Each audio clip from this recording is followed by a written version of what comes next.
There's a version of you that's been waiting for the right moment, for things to align, for some voice to finally say, now is your time. That voice never comes from outside. It never did. So, how do you know when it's finally time to move? Let's start with what it's not. Leaving because you're angry, not a sign. Leaving because someone disrespected you, not a sign. Leaving because you saw someone else's highlight reel and suddenly couldn't breathe, also not a sign. Those are reactions. And the Tibetan wisdom tradition is clear. No action driven by agitation will solve anything. It only moves the problem to a new address. Today, the world is louder than ever. Social media says you should already be further. The algorithm feeds you comparison and calls it inspiration. But wisdom says something different. The right time to move is not when the pressure outside is highest. It's when the clarity inside is deepest. And that clarity has conditions.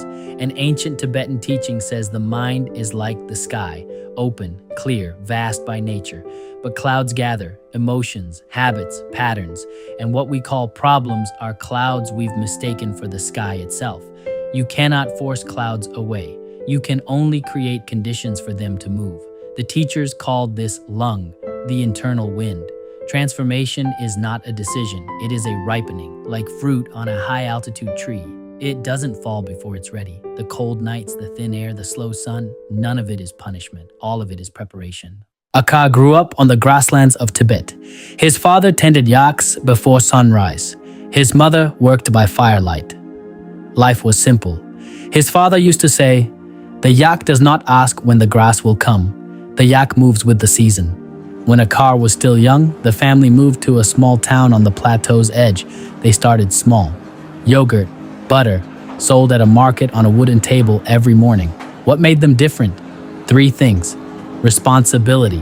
Akar's parents never saw their obligations as obstacles. The children, the grandmother, the community, these were not burdens, they were the foundation.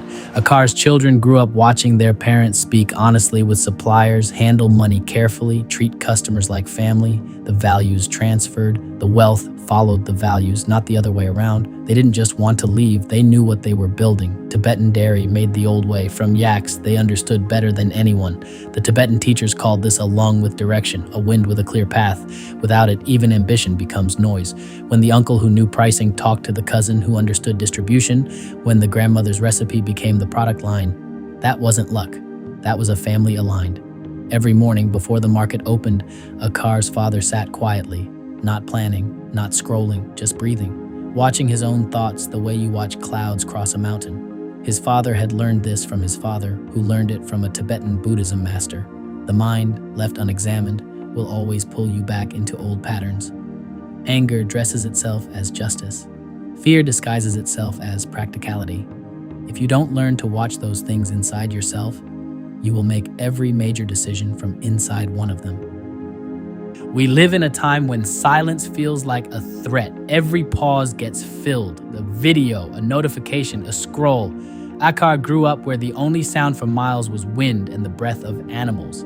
So he learned what most of us spend decades trying to learn, how to be with himself. Not perfectly, just honestly. He felt the urge to compare and watched it pass, like a cloud over the plateau.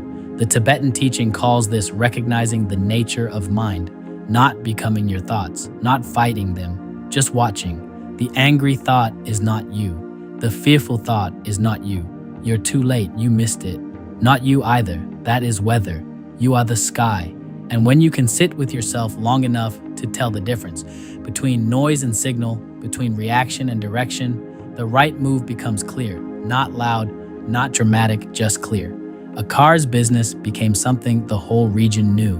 Not because they moved fast, because they moved right. They honored their obligations. They knew their direction. They did the inner work, and they passed all three things down, hand to hand, generation to generation, like a sacred teaching. Today, wherever you are, whatever job, whatever season, whatever weight you're carrying, ask yourself three honest questions. Am I tending to what is in front of me? Do I know what I am actually moving toward?